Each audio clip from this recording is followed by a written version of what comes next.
Home ownership in the village and perhaps elsewhere can be more like being in a long term relationship with humans. Some of these relationships are great, others are sort of flat, when many more are simply abusive.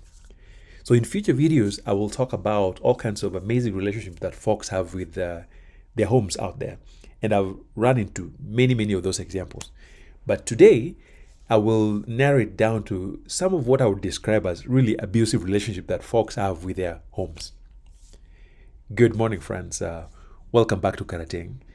If this is your first time in our channel, we are filming from a village in Kisumu town, which is a city in Western Kenya.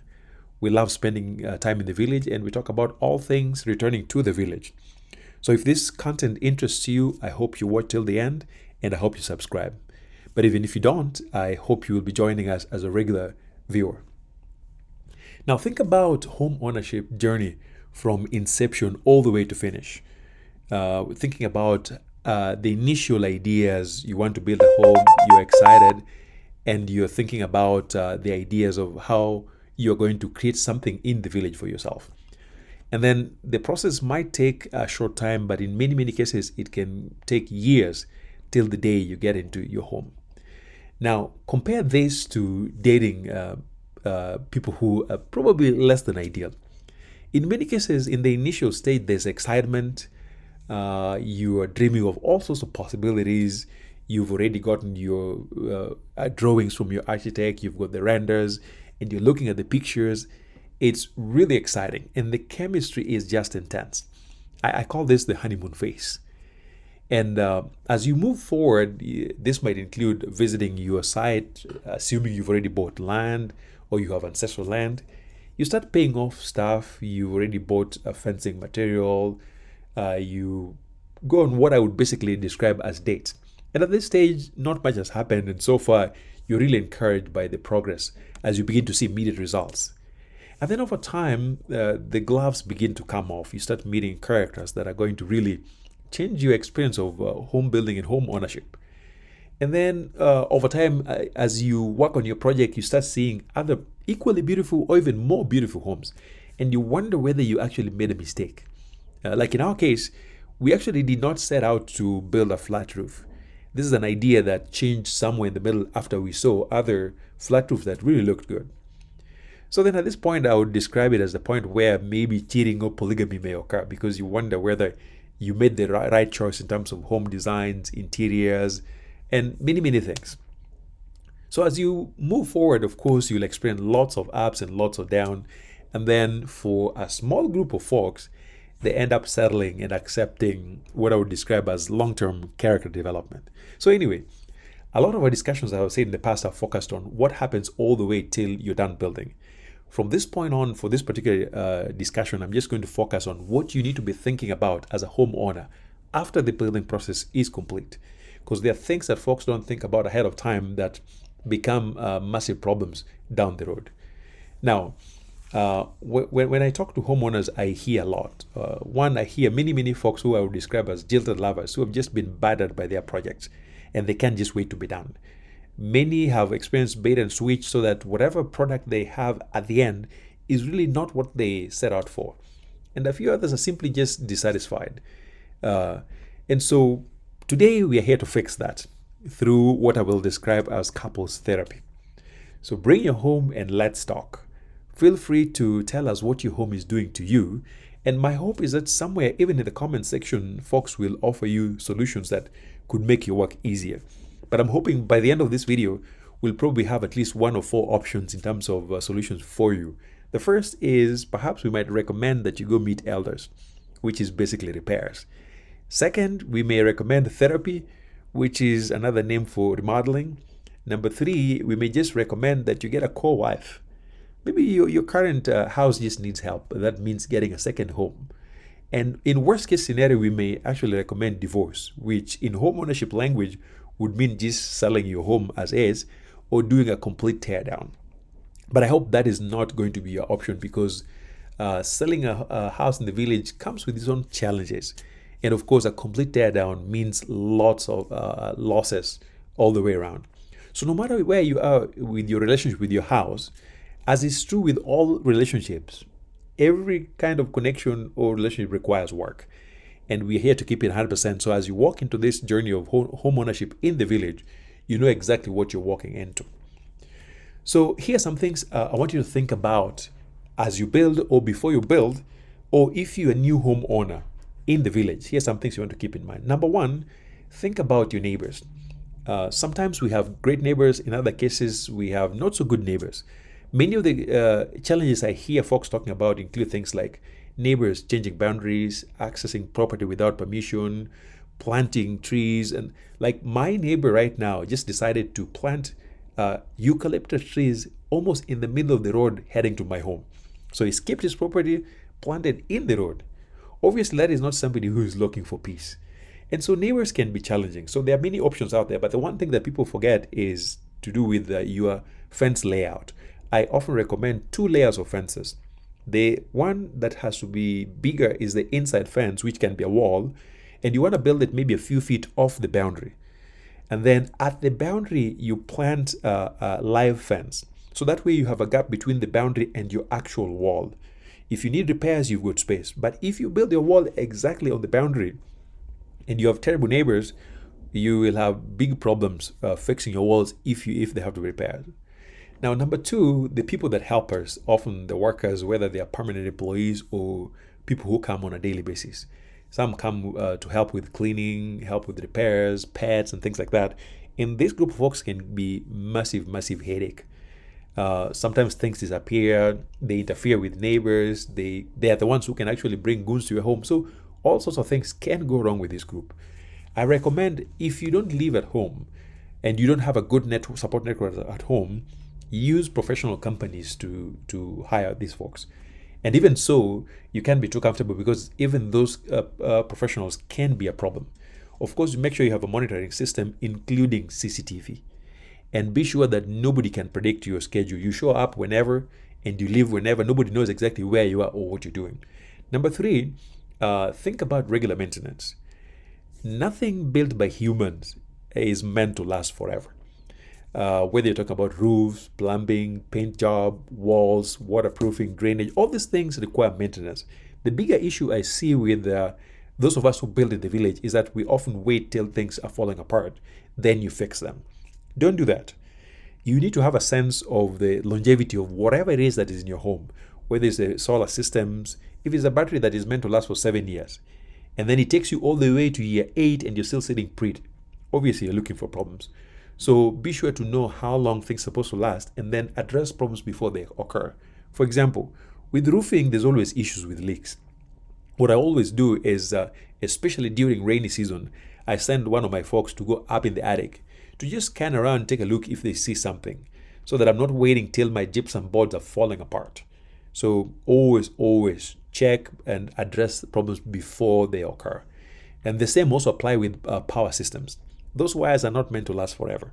One of my friends actually just discovered that some of his wires were melting because the electrician used very thin wires. So have somebody inspect these things and replace them before they start falling apart. Of course, then you have to worry about the issue of family, which is number 5. Now, the bigger issue with family here is more about who has access to your property and what they're allowed to do and not do.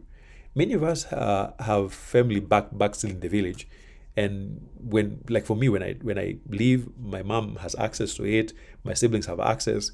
So all of this will depend on the kind of relationships you have with your folks. If you have responsible folks that you connect with well, there's really not much to worry about. But this is not always the case for many folks. And so in general, I advise that number 1, you don't want somebody living inside your house.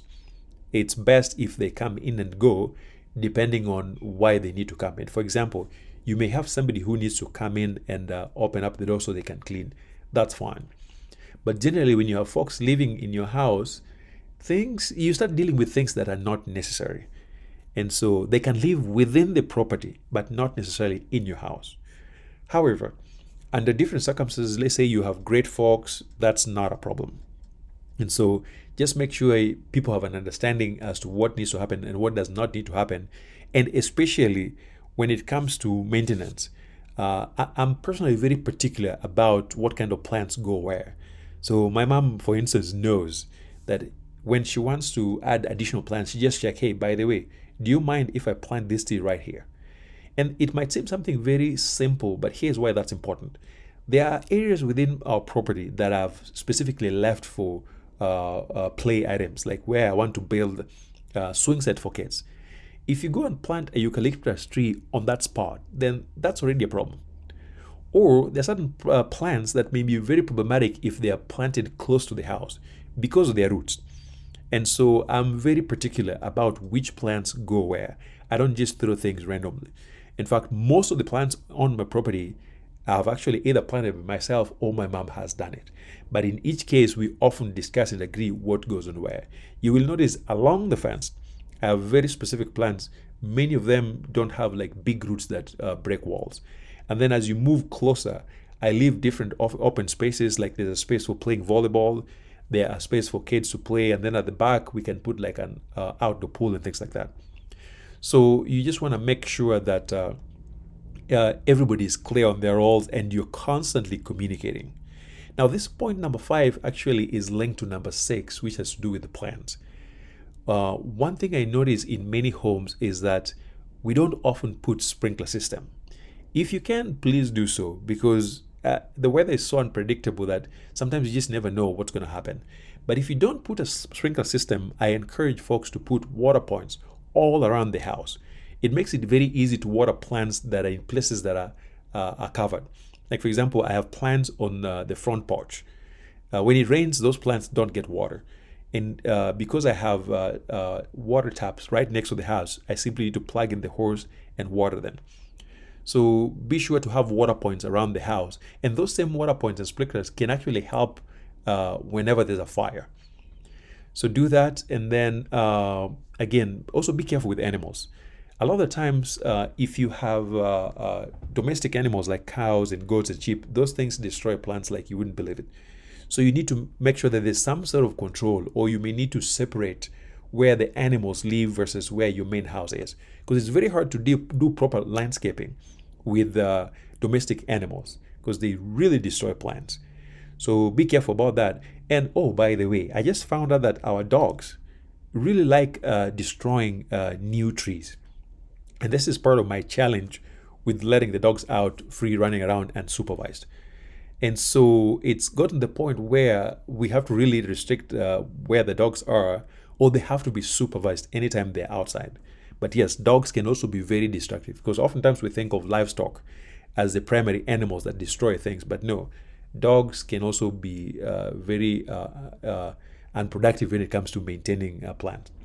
And of course, part of it is because they have not been trained. And so currently, we've already hired somebody who's helping us with the training and all that. Now, that said, the other issue to think about once your home is set or as you build is water systems.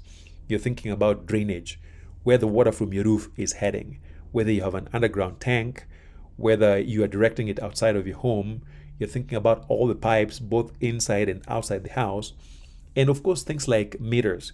If you're connected to city water, sometimes meters fail or things go wrong with meters, and then you end up with massive water bills. You also want to think about the water drainage systems that are around the road leading out to your home. So in general, number one, cleaning. Like in our case, because we have water tanks, about a month before we travel back to Kenya, we drain all the water and have somebody go in and clean thoroughly. Because no matter how many filters you use, there's always dirt in those systems. So make sure they are cleaned. Make sure you have somebody who does regular inspection, because you may have leaks somewhere that, if not addressed, can really destroy your walls and things like that.